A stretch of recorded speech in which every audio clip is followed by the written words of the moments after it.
Hi friends, मैं Shiv sir एक बार फिर से आप लोग का बहुत बहुत स्वागत करता हूं अपने यूट्यूब चैनल ज्ञान नॉलेज टेक्निकल में। फ्रेंड्स, आज का जो टॉपिक है बहुत ही इम्पोर्टेंट टॉपिक है। आज मैं एम्प्लॉयबिलिटी स्किल का एमसीक्यू क्वेश्चन लिख करके आया हूं।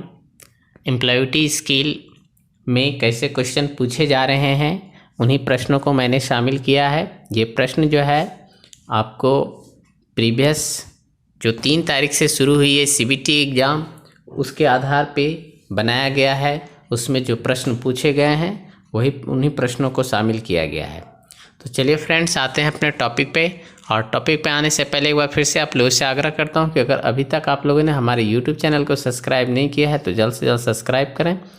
और सब्सक्राइब करते समय यह ध्यान देना है कि सब्सक्राइब के बगल में जो बेल आइकन का बटन है उसको प्रेस कीजिए, वहाँ पे नोटिफिकेशन को ऑल कर लीजिए ताकि जो भी वीडियो मैं डालूँ वह आप तक सबसे पहले पहुँचे और इसका आपको लाभ मिल सके। तो चलिए आते हैं अपने टॉपिक पे। आपके स्क्रीन पर पहला क्वेश्चन ये है। पहला क्वेश्चन है कि सही उत्तर चुनना है। इसमें कम्युनिकेशन है क्या है? ए विज्ञान, बी सार्वभौमिक, सी त्रियामी, डी उपयुक्त में से सभी। इसका करेक्ट और सही आंसर है सार्वभौमिक। चलिए इसको हम टिक लगा लेते हैं। करेक्ट और सही आंसर हमारा सार्वभौमिक है, तो इसको टिक लगा लेते हैं। हमारा ऑप्शन नंबर बी मेरा करेक्ट और सही आंसर है। चलिए इसको मैंने टिक लगा दिया। फ्रेंड्स, अब आगे बढ़ते हैं, अगला प्रश्न देखते हैं। अगला प्रश्न आपके स्क्रीन पर इस प्रकार है। घर के सदस्यों में होने वाला संदेश वाहन होता है। ए औपचारिक, बी जटिल, सी तटस्थ, डी अनौपचारिक। इसका करेक्ट और सही आंसर है डी अनौपचारिक। आगे बढ़ते हैं फ्रेंड्स, अगला प्रश्न देखते हैं। अगला प्रश्न आपके स्क्रीन पर है। सही बॉडी लैंग्वेज वार्तालाप को डैश है। ऑप्शन नंबर ए कम करती है, बी रोक देती है, सी सरल बनाती है, डी हतोत्साहित करती है। तो सही बॉडी लैंग्वेज वार्तालाप को सरल बनाती है, तो इसका ऑप्शन नंबर सी करेक्ट और सही आंसर है। आगे बढ़ते हैं फ्रेंड्स, अगला प्रश्न देखते हैं। अगला प्रश्न आपके स्क्रीन पर इस प्रकार है।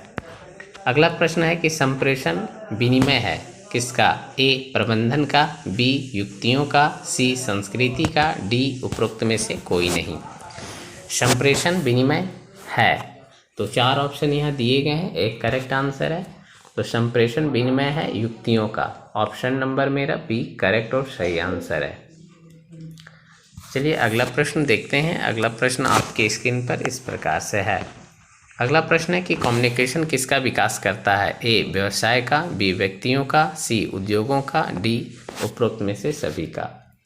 तो इसका सही और करेक्ट आंसर है व्यक्तियों, बी। कम्युनिकेशन से व्यक्तियों का विकास होता है, ना कि व्यवसाय का, उद्योगों का। या ठीक है। चलिए फ्रेंड्स आगे बढ़ते हैं और अगला प्रश्न देखते हैं। अगला प्रश्न आपके स्क्रीन पर इस प्रकार है। कम्युनिकेशन एक माध्यम है। ऑप्शन ए विचारों का, बी संदेशों के आदान प्रदान का, सी कहने सुनने का, उपरोक्त में से सभी का।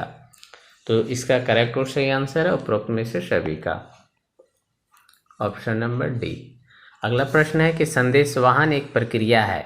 ऑप्शन ए एक तरफा, बी सतत, असतत, सी सतत और डी उपरोक्त में से कोई नहीं।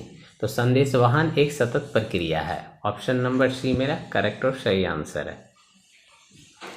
चलिए फ्रेंड्स आगे बढ़ते हैं, अगला प्रश्न देखते हैं। कम्युनिकेशन का मुख्य उद्देश्य क्या होता है? ऑप्शन ए है उचित संदेशों का, बी है असतत प्रक्रिया, सी है अनुचित संदेश देना, डी है उपरोक्त में कोई नहीं। तो इसका करेक्ट और सही आंसर क्या है? उचित संदेश का। तो ऑप्शन नंबर मेरा ए करेक्ट और सही आंसर है। चलिए ए।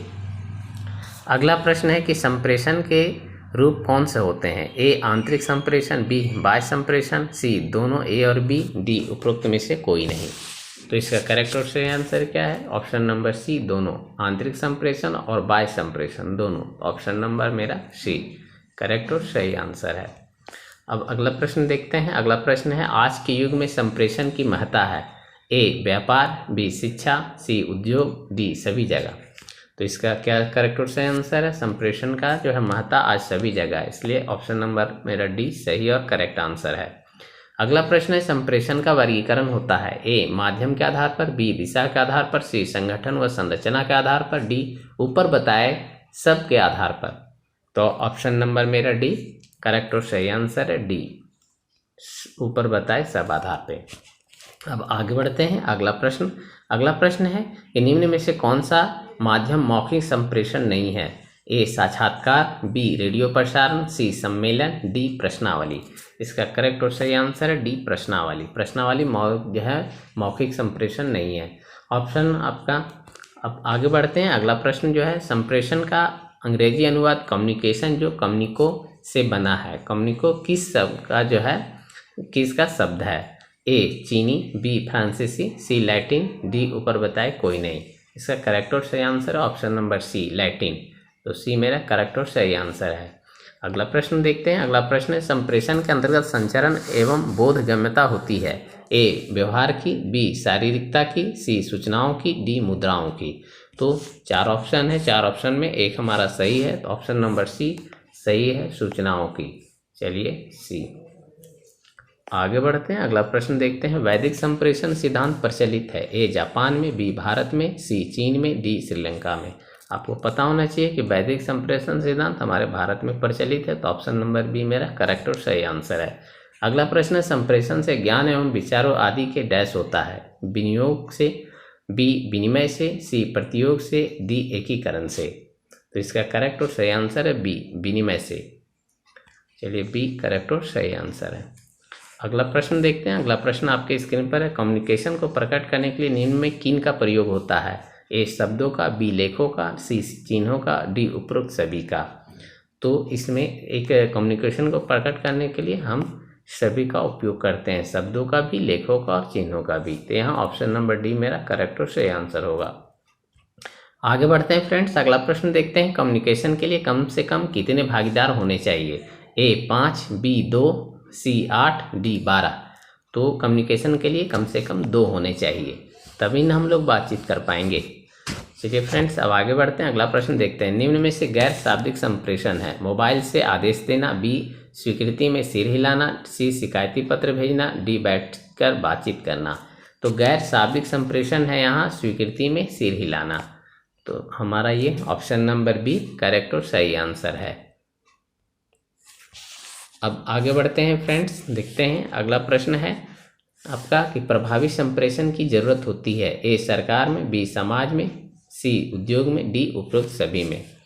तो यहाँ पे ऑप्शन नंबर डी मेरा करेक्ट और सही आंसर होगा, क्योंकि प्रभावी संप्रेषण की जरूरत जो है सभी जगह होती है।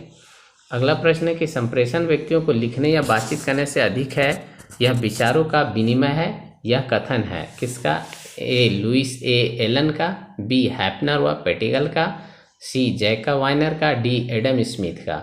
तो इसमें करेक्ट और सही आंसर क्या? ऑप्शन नंबर बी हैपनर व पेटिगल का। चलिए ऑप्शन नंबर बी करेक्ट और सही आंसर है। अगला प्रश्न है संप्रेषण के कितने आयाम होते हैं? ए 6, बी 1, सी 4, डी कोई नहीं। इसका करेक्ट और सही आंसर ऑप्शन नंबर ए 6 आयाम होते हैं। तो हमारा ऑप्शन नंबर ए सही और करेक्ट आंसर है। फ्रेंड्स आगे बढ़ते हैं और अगला प्रश्न देखते हैं। संप्रेषण के कितने मार्ग हैं? A 4, B 3, C 2, D 1।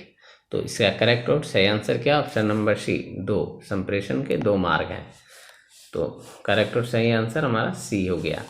अगला प्रश्न है कि फिडलर मॉडल संबंधित है। ए श्रवणता से, बी नेतृत्व से, सी संगठन से, डी ऊपर दिए गए सभी से। तो इसमें हमारा ऑप्शन नंबर जो है आपका बी करेक्ट और सही आंसर है, नेतृत्व से। ऑप्शन नंबर बी सही है। अगला प्रश्न देखते हैं। समाज में व्यक्तियों के बीच वाद संवाद किसके द्वारा संभव है? ए भावना द्वारा, बी संप्रेषक द्वारा, सी संप्रेषण द्वारा, डी उत्कृष्टता द्वारा। तो समाज में व्यक्तियों के बीच वाद संवाद किसके द्वारा संभव है? तो संप्रेषक के द्वारा। तो इसलिए हमारा करेक्ट और सही आंसर होगा इसमें संप्रेषण के द्वारा। ऑप्शन नंबर सी मेरा करेक्ट और सही आंसर है। अगला प्रश्न देखते हैं फ्रेंड्स। अगला प्रश्न है प्रभावपूर्ण संप्रेषण किसी व्यवसाय का डैश होता है। ए प्रभावपूर्ण श्रवणता, बी अहंकार, सी ए और बी दोनों, डी जीवन रक्त। तो यहाँ पे करेक्ट और सही आंसर है जीवन रक्त, ऑप्शन नंबर डी। अब आगे बढ़ते हैं फ्रेंड्स, अगला प्रश्न देखते हैं। संप्रेषण को डैश भी कहा जाता है। ए संदेशवाहक, बी संचार, सी संवहन, डी उपरोक्त में से कोई नहीं। तो संप्रेषण को क्या कहा जाता है? ऑप्शन नंबर हमारा ए, हाँ ए संदेशवाहक होगा। तो ऑप्शन नंबर मेरा ए जो करेक्ट और सही आंसर है, ए। अगला प्रश्न देखते हैं। संप्रेषण व्यवसाय के लिए वैसे ही जरूरी जैसे मानव जीवन के लिए। तो हमारा ऑप्शन ए है हृदय, बी रक्त प्रवाह, सी मस्तिष्क, डी गुर्दा। तो यहाँ पे बी रक्त प्रवाह। जिस तरह रक्त प्रवाह जरूरी है उसी तरह संप्रेषण भी व्यवसाय के लिए जरूरी है। आगे बढ़ते हैं फ्रेंड्स, अगला प्रश्न है। संप्रेषण की क्रिया है। ए आदान, बी प्रदान, सी आदान प्रदान, डी इनमें से कोई नहीं। संप्रेषण क्या है? आदान प्रदान। ऑप्शन नंबर सी हमारा करेक्ट और सही आंसर है। अब अगला देखते हैं। तीसरे में सही फीडबैक प्राप्त करने के लिए महत्वपूर्ण तत्व हैं। ए सुनने की कला, बी गाने की कला, सी नाचने की कला, डी सीखने की कला। तो ऑप्शन नंबर ए सुनने की कला सही और करेक्ट आंसर है। आगे बढ़ते हैं। अगला प्रश्न, संप्रेषण की प्रक्रिया डैश प्रकार की है। ए सामाजिक, बी आर्थिक, सी दैहिक, डी भौतिक। तो संप्रेषण क्या है? सामाजिक है। तो यहाँ पे ऑप्शन नंबर ए मेरा सही है, सामाजिक प्रक्रिया। चलिए आगे बढ़ते हैं। अगला प्रश्न है कि प्रतिपुष्टि जिसको हम फीडबैक विधि है क्या है? आमने सामने, मौखिक, लिखित, ऊपर बताए सभी। तो इसमें इनमें सभी जो है होंगे। ऑप्शन नंबर डी करेक्ट और सही आंसर है। आगे बढ़ते हैं। संगठन में दूरबीन के रूप में कार्य करता है। ए संप्रेषण, बी सामूहिक संप्रेषण तंत्र, सी प्रतिपुष्टि, डी इनमें से कोई नहीं। तो इसका करेक्ट और सही आंसर हमारा सामूहिक संप्रेषण तंत्र। ऑप्शन नंबर बी मेरा करेक्ट और सही आंसर है। चलिए इसको मैंने ऑप्शन नंबर बी को टिक मार लिया। अब आगे बढ़ते हैं। अब देखते हैं अगला प्रश्न है कि प्रभावी संप्रेषण होता है। ए विस्तृत, बी अप्रत्यक्ष, सी एकल मार्गी, डी द्विमार्गी। तो इसका करेक्ट और सही आंसर ऑप्शन नंबर डी द्विमार्गी। आगे बढ़ते हैं फ्रेंड्स, अगला देखते हैं। मौखिक संप्रेषण एक माध्यम है। कर्मचारी सुझाव योजना, बी टेलीप्रिंटर, सी सामाजिक संगोष्ठियों का आयोजन, डी अध्यक्षीय भाषण। तो इसका करेक्ट और सही आंसर है ऑप्शन नंबर सी सामाजिक संगठनों का आयोजन। Option number C. अगला प्रश्न जो है आपकी स्क्रीन पर इस प्रकार है। संप्रेषण की सर्वाधिक प्रचलित पद्धति है। ए मौखिक संप्रेषण, बी लिखित संप्रेषण, सी ए और बी दोनों, डी उपरोक्त में से कोई नहीं। इसका सही और correct answer option number A मौखिक संप्रेषण। आगे बढ़ते हैं फ्रेंड्स, अगला देखते हैं। लिखित संप्रेषण का मुख्य लाभ है लिखने वाले को उत्तरदायी ठहराना, शीघ्रता, लचीलापन, प्रक्रिया की जानकारी तुरंत। तो इसका है लिखने वाले को उत्तरदायी ठहराना। Option number A. Option number A मेरा करेक्ट और सही आंसर है। अगला प्रश्न है कि संकेतों एवं शारीरिक भाषा के माध्यम से किए जाने वाले संप्रेषण को डैश कहा जाता है। ए शाब्दिक संप्रेषण, बी गैर शाब्दिक संप्रेषण, सी उद्योगामी संप्रेषण, डी उपरोक्त में से कोई नहीं। तो इसका करेक्ट और सही आंसर क्या? ऑप्शन नंबर बी गैर शाब्दिक संप्रेषण। ऑप्शन नंबर बी मेरा करेक्ट और सही आंसर है। अगला प्रश्न देखते हैं। अगला प्रश्न आपकी स्क्रीन पर इस प्रकार है।